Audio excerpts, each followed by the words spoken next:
Let's put it this way. If you're the last woman I see on my way out of Houlihan's, I'm still going to end up buying a copy of Swank later that night. Since Saturday Night Live first hit TV screens in 1975, it has launched the careers of some of the biggest names in comedy. From legendary icons like Eddie Murphy and Will Ferrell to modern stars like Kristen Wiig and Pete Davidson, the show has been a stepping stone for many. But not every exit from SNL has been a smooth one. Some stars left to chase bigger dreams, while others were pushed out for reasons that shocked fans. In fact, some of the most talked about moments in SNL history involve why certain stars had to leave. While some departures made headlines, others happened behind the scenes. Join us as we break down the real reasons these comedians said goodbye to SNL. Starting with Chris Rock. Chris Rock is one of the biggest names in comedy today. But before he became a superstar, he was just another young comedian trying to make it on Saturday Night Live. He joined the show in 1990 and quickly became a fan favorite. His bold and edgy humor made people laugh, but behind the scenes, things weren't as smooth. At the time, Rock was the only black cast member on SNL. This meant he often got typecast in predictable roles. Meanwhile, he admired In Living Color, a rival sketch comedy show with a more diverse cast and riskier jokes. Rock later admitted that he felt In Living Color was hipper and allowed comedians like him to shine. After just 3 seasons, Rock left SNL. Some say he was fired, while others believe he walked away. Either way, he soon joined In Living Color, but the show was canceled shortly after. Luckily, Rock didn't fade away. His stand-up career exploded, leading to hit comedy specials, movies, and even his own show, Everybody Hates Chris. Today, he's one of the most respected comedians in the world, Julia Louis-Dreyfus. Before she became a TV legend, Julia Louis-Dreyfus was just another struggling comedian on Saturday Night Live. She joined the show in 1982 when she was only 21. At the time, SNL was still trying to recover from losing its original cast, and the atmosphere behind the scenes wasn't great, especially for women. Julia later admitted that her time on SNL was tough. She struggled to get her sketches on the air, and she felt the show wasn't very welcoming to female comedians. Despite these challenges, she stuck it out for 3 years. One positive thing did come out of her time there. She met her future husband, Brad Hall, and writer Larry David, who would later cast her in Seinfeld. After leaving SNL, Julia found her big break as Elaine Beans on Seinfeld. The show turned her into a household name, and she went on to star in other hit series like Veep. Today, she's won multiple Emmy Awards and is considered one of the best comedic actresses of all time. Chevy Chase. Chevy Chase was SNL's first breakout star. His physical comedy impersonation of President Gerald Ford and role as the first anchor of Weekend Update made him the face of the show in its early days. But after just 1 season, Chase shocked fans by leaving SNL at the height of his popularity. Most assumed he left to pursue a movie career. After all, he quickly landed leading roles in films like Foul Play and Caddyshack. But years later, Chase admitted the real reason: he left for love. His then-girlfriend, Jacqueline Carlin, refused to move to New York, so Chase moved to California to be with her. Looking back, he regretted the decision. Chase went on to become a comedy legend, starring in hits like National Lampoon's Vacation in Fletch. However, he also developed a reputation for being difficult to work with, leading to conflicts on later projects, including Community. Today he remains a comedy icon, though his career has slowed down in recent years. Dennis Miller. Dennis Miller became SNL's Weekend Update anchor in 1985, bringing his signature sarcastic and intellectual humor to the segment. He stayed on the show for 6 years, making him one of the longest-serving anchors at the time. But in 1991, he walked away from SNL, not because he was unhappy, but because he wanted to take a risk. Miller decided to try his hand at hosting his own late-night talk show, The Dennis Miller Show. He said that becoming a father made him want to push himself further in his career. Unfortunately, his show didn't last long. It was canceled after just 7 months. Despite the failure, Miller rebounded. He hosted Dennis Miller Live on HBO for nearly a decade, became a political commentator, and even worked for Monday Night Football. His career took a more political turn in the 2000s, and he remains active in radio and podcasting today. Norm Macdonald. Norm Macdonald was one of the sharpest and most fearless comedians Saturday Night Live ever had. He joined in 1993 and quickly became known for his dry, sarcastic delivery on Weekend Update. His jokes often pushed boundaries, and one of his favorite targets was O.J. Simpson, who was on trial for murder at the time. But Macdonald's jokes may have cost him his job. Rumors swirled that NBC executive Don Ohlmeyer, a close friend of Simpson, didn't appreciate Macdonald constantly mocking him. In 1998, Macdonald was told he was out. The official reason was that his segments were not as funny as they should be. But Macdonald never bought that excuse. Despite his firing, Macdonald stayed in comedy, starring in his own sitcom Norm and continuing his stand-up career. He later said he was never bitter about SNL, just happy he got the chance to be on the show. Sadly, he passed away in 2021 after a private battle with cancer, leaving behind a legacy of fearless comedy. Robert Downey Jr. Most people know Robert Downey Jr. as Iron Man, but back in the 1980s, he was just a young actor trying to find his way.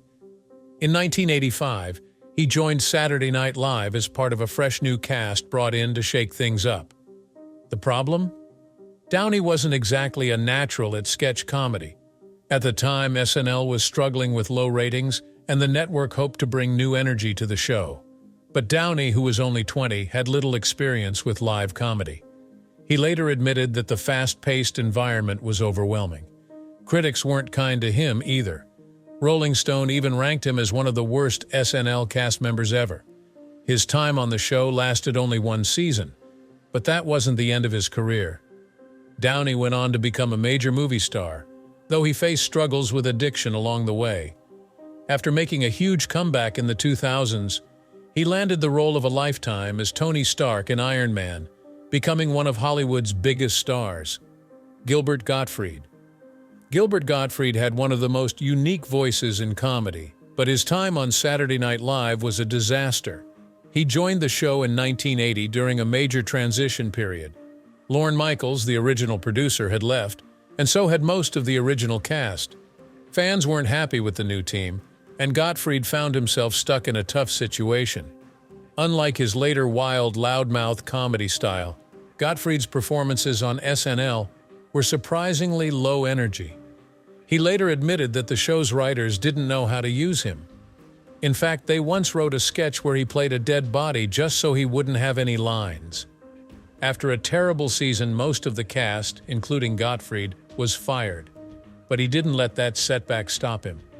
He went on to build a successful career in stand-up, voice acting, and TV appearances. Many remember him as the voice of Iago in Aladdin or for his outrageous roasts at celebrity events. Colin Quinn. Colin Quinn was a respected stand-up comedian before he joined SNL, but he had some big shoes to fill when he took over Weekend Update in 1998. The previous host, Norm Macdonald, had been controversially fired, and fans weren't happy about it. Quinn was put in a tough spot, and even he admitted that the role never felt right. Unlike some past Weekend Update hosts, Quinn's delivery was rough and unpolished, which didn't sit well with audiences. Even critics labeled him as one of the weakest hosts in the show's history. But Quinn always felt guilty about replacing his friend Norm. He later said that he felt like he was sabotaging himself because he knew fans were upset over Norm's firing. After leaving SNL in 2000, Quinn focused on his own projects. He found success on Broadway with comedy specials and one-man shows. He's still active in stand-up today and remains a respected figure in the comedy world. Cheri Oteri. In 1995, SNL was struggling, and producer Lorne Michaels knew it was time for a change. He brought in a brand new cast, including Cheri Oteri, Will Ferrell, and Darrell Hammond. This fresh group helped revive the show, and Oteri quickly became one of its breakout stars. Her high-energy performances and hilarious characters made her a fan favorite. From her cheerleader sketches with Will Ferrell to her dead-on impression of Barbara Walters, she was everywhere on SNL. But after 5 years, Oteri decided to leave. She had Hollywood dreams and hoped to become a movie star. Unfortunately, her film career never quite took off. While she landed some roles in comedies like Scary Movie, she never became a leading actress. Still, she has kept busy with voice acting, guest TV appearances, and even some Broadway work. Though she never reached A-list status, Oteri remains a beloved SNL alum. Charles Rocket. Not every SNL cast member leaves on their own terms, and Charles Rocket learned that the hard way. He joined the show in 1980, during a rough season when Lorne Michaels and the original cast had left. The show was struggling, and Rocket tried to make a name for himself as the new face of Weekend Update. But things went terribly wrong. In the middle of a live sketch parodying Dallas, Rocket accidentally said the F-word on air. At the time, live TV wasn't as forgiving as it is today, and NBC was furious. The show's producer, Gene Dumanian, was fired soon after, and Rocket was let go as well. Despite the setback, Rocket continued working in Hollywood. He appeared in movies like Dumb and Dumber and Hocus Pocus. Tragically, his life ended in 2005 when he was found dead near his home. The cause was ruled a suicide, leaving many fans shocked and saddened. Harry Shearer. Harry Shearer is best known today as the voice behind many beloved characters on The Simpsons, including Mr. Burns and Ned Flanders. But before that, he was a 2-time SNL cast member, and both times he quit due to frustration. He first joined the show in 1979 but quickly realized it wasn't the right fit. He called it a living hell and walked away. However, in 1984 he returned, thinking things had changed. They hadn't. He later said he was miserable the entire time and left again after just 1 season. After SNL, Shearer focused on voice acting and writing. He co-created This Is Spinal Tap, one of the most famous mockumentaries ever made, and found long-term success with The Simpsons. Despite his rocky SNL experience, Shearer built a legendary career in comedy and entertainment. Paul Shaffer. Paul Shaffer wasn't just a musician. He was a key part of SNL's early days. Hired as a pianist for the show's band, he eventually made on-screen appearances, including a memorable impersonation of music producer Don Kirshner. He stayed for 5 years before deciding it was time to move on. When the original SNL cast left in 1980, Shaffer saw it as the perfect time to explore new opportunities. He worked as a studio musician for a few years, but then he got a call from David Letterman. The two hit it off immediately, and Shaffer became the band leader for Late Night with David Letterman. That partnership lasted over 30 years, with Shaffer playing a major role in Letterman's success on both NBC and CBS. Today, he is still active in the music world and remains one of the most well-known band leaders in television history. Martin Short and Billy Crystal. When Martin Short and Billy Crystal joined SNL for its 10th season, fans were excited. Both were already well-known comedians, and their addition brought new energy to the show. Short introduced his wacky SCTV characters like Ed Grimley, while Crystal's Fernando sketch became an instant hit. But neither of them stuck around. Unlike most cast members, they had only signed 1-year contracts. They saw SNL as a fun challenge but didn't plan to stay long. Short later explained that he treated the season like a sprint, packing in as many memorable sketches as possible before moving on. After SNL, both Crystal and Short became even bigger stars. Crystal went on to host the Oscars multiple times and starred in hits like When Harry Met Sally. Short continued his successful comedy career in TV and film. Both remain comedy legends today, proving that you don't have to stay on SNL forever to make an impact. Adam Sandler. Adam Sandler was one of SNL's biggest stars in the early 90s. Known for his goofy characters and catchy musical sketches, he made audiences laugh for 5 seasons. But despite being a fan favorite, he was unexpectedly fired in 1995, along with his close friend Chris Farley. Sandler later admitted that the decision wasn't his. NBC executives wanted to shake things up and he was out. At the time, he was devastated. He had no backup plan and wasn't sure what was next. But as we know, things worked out pretty well for him. After SNL, Sandler became a major Hollywood star, Movies like Billy Madison, Happy Gilmore, and The Waterboy turned him into a comedy icon. Years later, he returned to SNL as a host and even joked about his firing in a musical monologue. Despite how things ended, Sandler has no hard feelings and credits SNL for launching his career. Today, he's one of the most successful comedians in the world. Ben Stiller. Before Ben Stiller became a Hollywood powerhouse, he had a short-lived stint on Saturday Night Live. He joined the cast in 1989, excited to bring his comedic style to the legendary show. But just 6 episodes in, he quit. Stiller later admitted that live sketch comedy wasn't for him. He preferred making short films and directing, which wasn't a big part of SNL at the time. The pressure of performing live made him nervous, and he felt out of place. Despite his brief stay, Stiller maintained a good relationship with SNL. He returned multiple times as a host and even played Michael Cohen in a hilarious skit about Donald Trump's legal troubles.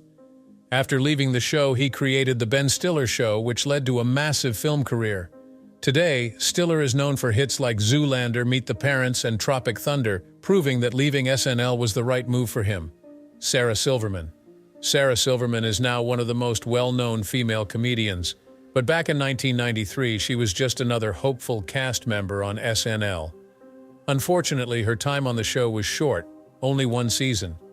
Even worse, she found out she was fired through a fax. Silverman later admitted that her SNL sketches rarely made it to air, and she never really found her place on the show. Fellow comedian Bob Odenkirk once said that Silverman's comedy was unique. She didn't transform into characters like most SNL stars. Instead, she had her own distinct style, which didn't fit with the show's format. After leaving SNL, Silverman focused on stand-up and built a hugely successful career.